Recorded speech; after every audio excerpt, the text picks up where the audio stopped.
Hi friends, welcome back to my channel. ನಾನು ನಿಮ್ಮ ಸುಷ್ಮಿತಾ ಪ್ರವೀಣ್. ಈ ಒಂದು ವಿಡಿಯೋ ಬಂದು ಶನಿವಾರದ ವಿಡಿಯೋ ಆಗಿರುತ್ತೆ.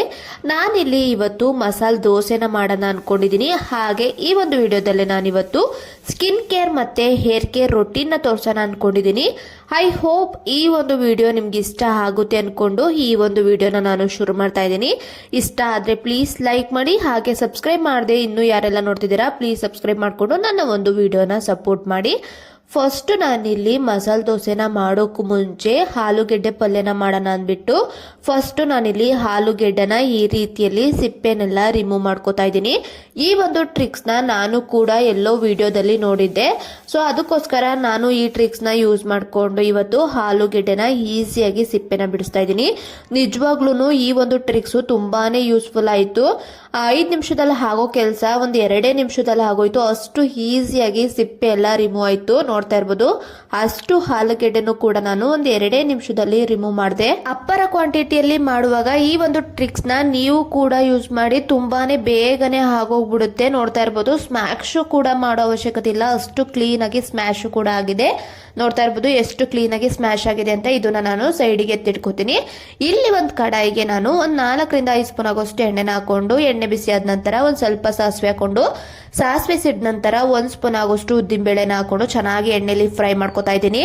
ಬೇಕಿದ್ರೆ ಕಡಲೆಬೇಳೆ ಮತ್ತೆ ಹಸಿ ಬಟಾಣಿನೂ ಕೂಡ ಹಾಕೋಬಹುದು, ಆಗ್ಲೂ ಕೂಡ ತುಂಬಾನೇ ರುಚಿಯಾಗಿರುತ್ತೆ. ನಮ್ಮ ಮನೇಲಿ ಕಡಲೆಬೇಳೆ ಖಾಲಿ ಆಗಿತ್ತು, ಸೊ ಅದಕ್ಕೋಸ್ಕರ ನಾನು ಸ್ಕಿಪ್ ನ ಮಾಡಿದೀನಿ.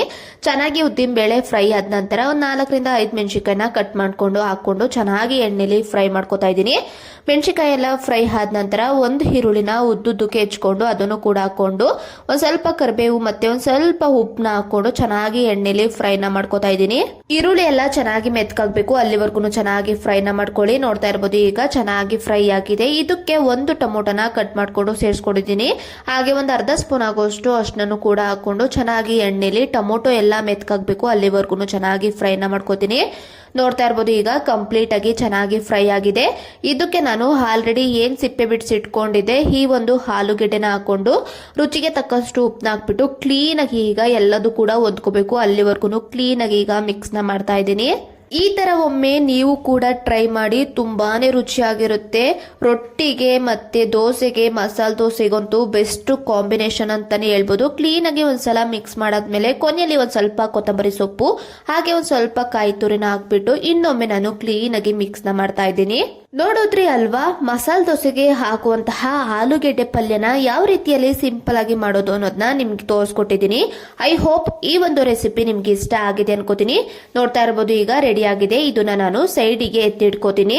ಹಾಗೆ ನಾನು ಮಸಾಲೆ ದೋಸೆಗೆ ಚಟ್ನಿನೂ ಕೂಡ ಮಾಡ್ಕೋತಾ ಇದ್ದೀನಿ. ಚಟ್ನಿ ಮಾಡೋದಕ್ಕೆ ಒಂದು ಮಿಕ್ಸಿ ಜಾರ್ಗೆ 1 ಹಿಡಿ ಆಗೋಷ್ಟು ಕಾಯಿ ತುರಿ, 3 ಹಸಿಮೆಣಸಿನಕಾಯಿ, ಒಂದು ಅರ್ಧ ಗೆಡ್ಡೆ ಬೆಳ್ಳುಳ್ಳಿ, ಒಂದ್ ಸ್ವಲ್ಪ ಶುಂಠಿ, ಹಾಗೆ 1 ಸ್ಪೂನ್ ಆಗೋಷ್ಟು ಕಡಲೆ, ಒಂದ್ ಸ್ವಲ್ಪ ಕೊತ್ತಂಬರಿ ಸೊಪ್ಪು, ಹಾಗೆ ರುಚಿಗೆ ತಕ್ಕಷ್ಟು ಉಪ್ಪು, ಮತ್ತೆ ರುಬ್ಬೋದಿಕ್ಕೆ ಎಷ್ಟು ಬೇಕು ಅಷ್ಟು ನೀರ್ನ ಹಾಕೊಂಡು ಕ್ಲೀನ್ ಆಗಿ ನುಣ್ಣಗೆ ರುಬ್ಕೊಂಡ್ ಬರ್ತೀನಿ. ನೋಡ್ತಾ ಇರ್ಬೋದು, ಈಗ ದೋಸೆಗೆ ಚಟ್ನಿನೂ ಕೂಡ ರೆಡಿ ಆಯ್ತು. ಇದನ್ನು ಕೂಡ ಸೈಡ್ಗೆ ಎತ್ತಿಟ್ಕೋತೀನಿ. ಇಲ್ಲಿ ನಾನು ದೋಸೆಗೆ ಹಾಕುವಂತಹ ಕೆಂಪು ಚಟ್ನಿನ ಮಾಡ್ಕೋತಾ ಇದ್ದೀನಿ. ಒಂದು ಬೌಲ್ಗೆ ಒಂದು 5 ಬ್ಯಾಡಗಿ ಮೆಣಸಿನಕಾಯಿ, ಒಂದ್ 2 ಗುಂಟೂರು ಮೆಣಸಿನಕಾಯಿನ ಹಾಕ್ಬಿಟ್ಟು ಬಿಸಿ ನೀರ್ನ ಹಾಕಿ ಒಂದು 5 ನಿಮಿಷ ನೆನೆಯೋದಿಕ್ಕೆ ಬಿಟ್ಟಿದ್ದೆ.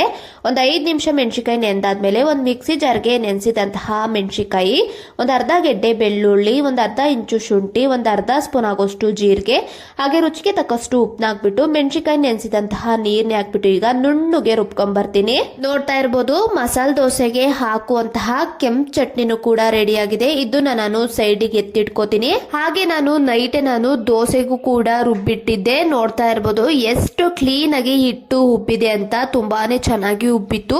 ನಾನಿಲ್ಲಿ ಯಾವುದೇ ರೀತಿ ಸೋಡಾನು ಕೂಡ ಹಾಕಿರ್ಲಿಲ್ಲ, ಅಷ್ಟು ಕ್ಲೀನ್ ಆಗಿ ದೋಸೆ ಹಿಟ್ಟು ರೆಡಿ ಆಗಿತ್ತು.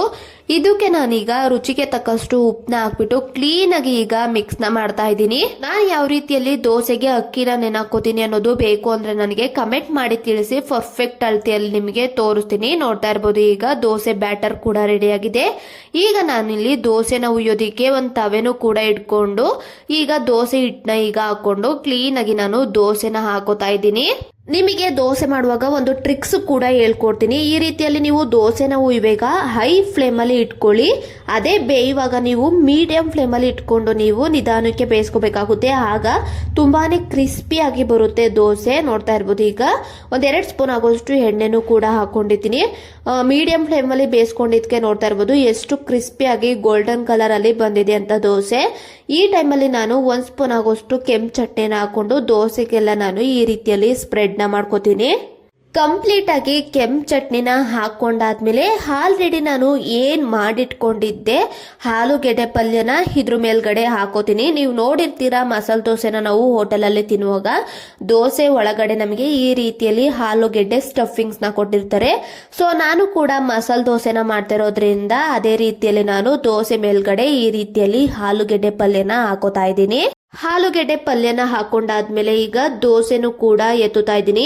ನೋಡ್ತಾ ಇರ್ಬೋದು ಯಾವ ರೀತಿಯಲ್ಲಿ ಪೇಪರ್ ರೀತಿಯಲ್ಲಿ ಮತ್ತೆ ಕ್ರಿಸ್ಪಿಯಾಗಿ ದೋಸೆ ಬಂದಿದೆ ಅಂತ. ಹಾಗೆ ಕಲರು ಅಷ್ಟೇ ತುಂಬಾನೇ ಚೆನ್ನಾಗಿ ಬಂದಿದೆ.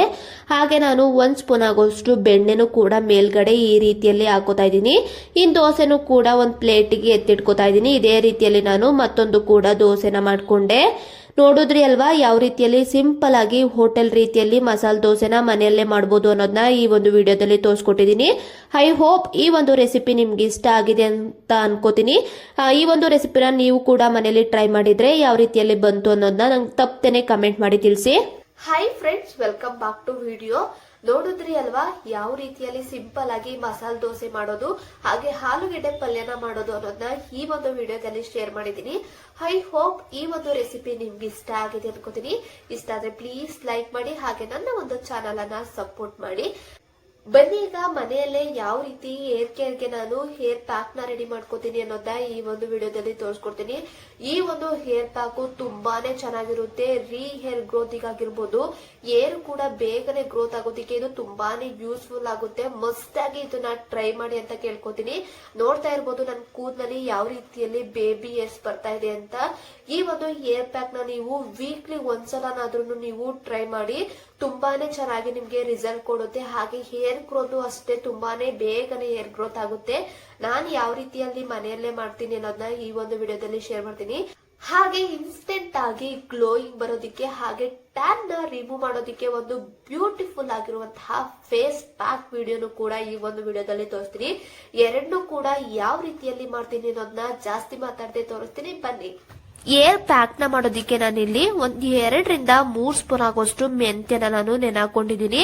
ನಿಮ್ ಕೂದಲು ದಟ್ಟುಗಿದ್ಯಾ ಇಲ್ಲ ತೆಳ್ಳುಗಿದ್ಯಾ ಅನ್ನೋದನ್ನ ನೋಡ್ಕೊಂಡು ನೀವು ಮೆಂತ್ಯನ ನೆನಾಕೋಬೇಕಾಗುತ್ತೆ. ಮೆಂತ್ಯನ ನೀವು ಯೂಸ್ ಮಾಡೋದ್ರಿಂದ ಓವರ್ ಹೀಟ್ ಆಗಿದ್ರೆ ತಂಪಾಗುತ್ತೆ ಬಾಡಿ.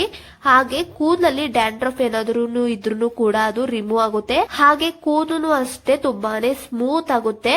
ಹಾಗೆ ಒಂದು ಅರ್ಧ ನಿಂಬೆಹಣ್ಣು ಕೂಡ ತಗೊಂಡಿದ್ದೀನಿ. ಹಾಗೆ ಎಷ್ಟು ಬೇಕೋ ಅಷ್ಟು ನಾನು ಮೊಸರು ಕೂಡ ತಗೊಂಡಿದ್ದೀನಿ ರುಬ್ಬೋದಿಕ್ಕೆ. ಹಾಗೆ ಒಂದು ಈರುಳ್ಳಿನ ಕಟ್ ಮಾಡ್ಕೊಂಡು ಇಟ್ಕೊಂಡಿದ್ದೀನಿ. ಹಾಗೆ ನಾನು ಇಲ್ಲಿ ಹೇರ್ ಪ್ಯಾಕ್ ಗೆ ಅಂದ್ಬಿಟ್ಟು ಆಲ್ಮಂಡ್ ಆಯಿಲ್ ಕೂಡ ಯೂಸ್ ಮಾಡ್ತಾ ಇದ್ದೀನಿ. ಈ ಒಂದು ಆಯಿಲ್ ಕೂಡ ಅಷ್ಟೇ ತುಂಬಾನೇ ಚೆನ್ನಾಗಿರುತ್ತೆ ಹೇರ್ ಗ್ರೋತಿಗೆ. ಬನ್ನಿ ಈಗ ಯಾವ ರೀತಿಯಲ್ಲಿ ಮಾಡ್ತೀನಿ ಅನ್ನೋದನ್ನ ತೋರಿಸ್ತೀನಿ. ನೋಡಿದ್ರಿ ಅಲ್ವಾ, ಹೇರ್ ಪ್ಯಾಕಿಗೆ ಇಷ್ಟು ಪ್ರಾಡಕ್ಟ್ ಬೇಕಾಗುತ್ತೆ. ನೆಕ್ಸ್ಟ್ ನಾನಿಲ್ಲಿ ಒಂದು ಮಿಕ್ಸಿ ಜಾರ್ಗೆ ಏನ್ ನೆನಾಕೊಂಡಿದ್ದೆ ಈ ಒಂದು ಮೆಂತ್ಯನ ನೀರ್ ಸಮೇತ ನಾನು ರುಬ್ಬೋದಿಕ್ಕೆ ಹಾಕೋತೀನಿ. ಹಾಗೆ ಒಂದು ಈರುಳ್ಳಿನ ಸೇರ್ಸ್ಕೊತಾ ಇದ್ದೀನಿ. ಹಾಗೆ ನಿಂಬೆಹಣ್ಣು ರಸನ ಹಿಂಡ್ಕೋತಾ ಇದ್ದೀನಿ. ಹಾಗೆ ಇದಕ್ಕೇನೆ ನಾನು 2-3 ಸ್ಪೂನ್ ಆಗೋಷ್ಟು ಎಣ್ಣೆನೂ ಕೂಡ ಸೇರ್ಸ್ಕೊತೀನಿ. ಇದಕ್ಕೇನೆ 1-2 ಸ್ಪೂನ್ ಆಗೋಷ್ಟು ನಾನು ಮೊಸರು ಕೂಡ ಸೇರ್ಸ್ಕೊತೀನಿ. ಇಷ್ಟನ್ನು ಹಾಕೊಂಡಾದ್ಮೇಲೆ ಈಗ ಕಂಪ್ಲೀಟ್ ಆಗಿ ನಾನು ಇದನ್ನ ನುಣ್ಣಗೆ ರುಬ್ಕೊಂಡ್ ಬರ್ತೀನಿ. ನೋಡ್ತಾ ಇರ್ಬೋದು, ಈಗ ಕಂಪ್ಲೀಟ್ ಆಗಿ ನಾನು ನುಣ್ಣಗೆ ರುಬ್ಕೊಂಡ್ ಬಂದಿದ್ದೀನಿ. ಒಂದ್ ಸ್ವಲ್ಪನೂ ಸಹ ತರ್ತರಿ ಇಲ್ಲ. ಆ ರೀತಿಯಲ್ಲಿ ನಾನು ನುಣ್ಣಗೆ ರುಬ್ಕೊಂಡ್ ಬಂದಿದ್ದೀನಿ.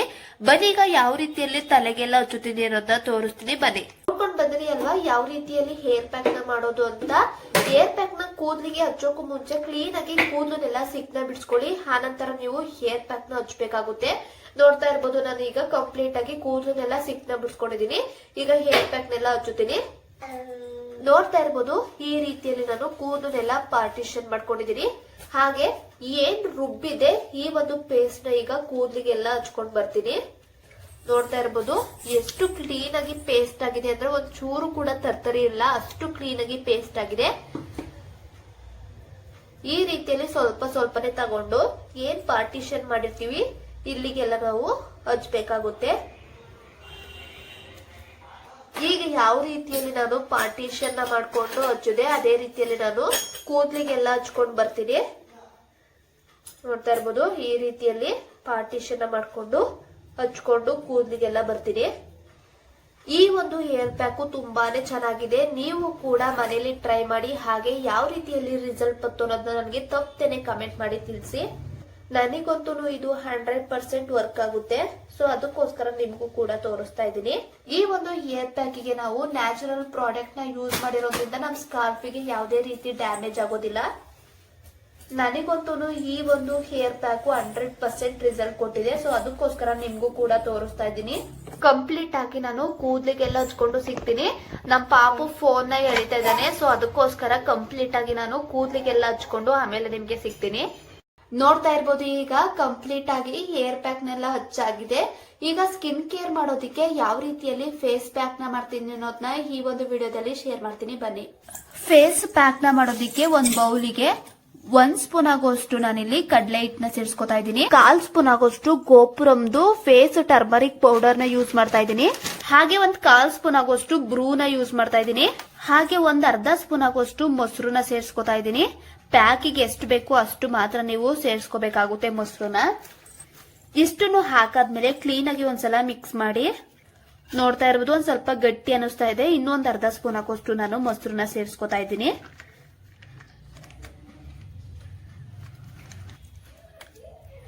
ನೋಡ್ತಾ ಇರ್ಬೋದು, ಈಗ ಕಂಪ್ಲೀಟ್ ಆಗಿ ಫೇಸ್ ಪ್ಯಾಕ್ ರೆಡಿ ಆಗಿದೆ. ಈಗ ಫೇಸಿಗೆ ಹಚ್ಕೊಳ್ಳೋದಷ್ಟೇ.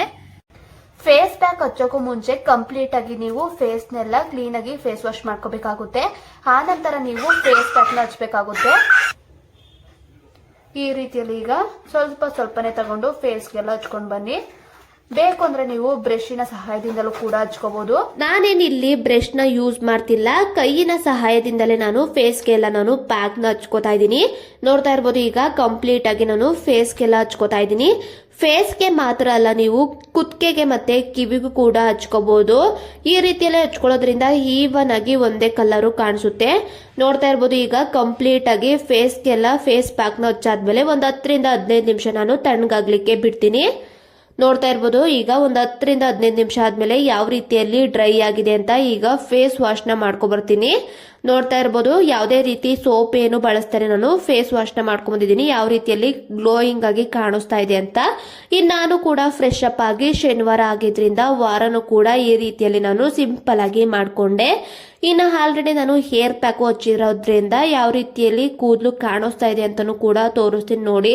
ಬಿಫೋರ್ ಯಾವ ರೀತಿಯಲ್ಲಿತ್ತು, ಆಫ್ಟರ್ ಯಾವ ರೀತಿಯಲ್ಲಿ ಶೈನಿಂಗ್ ಆಗಿ ಸಿಲ್ಕಿ ಆಗಿ ಕಾಣಿಸ್ತಾ ಇದೆ ಅಂತ ನೀವೇನೆ ನೋಡ್ಬೋದು. ತುಂಬಾನೇ ಚೆನ್ನಾಗಿರುತ್ತೆ ಈ ಒಂದು ಹೇರ್ ಪ್ಯಾಕು. ನೀವು ಕೂಡ ಟ್ರೈ ಮಾಡಿ.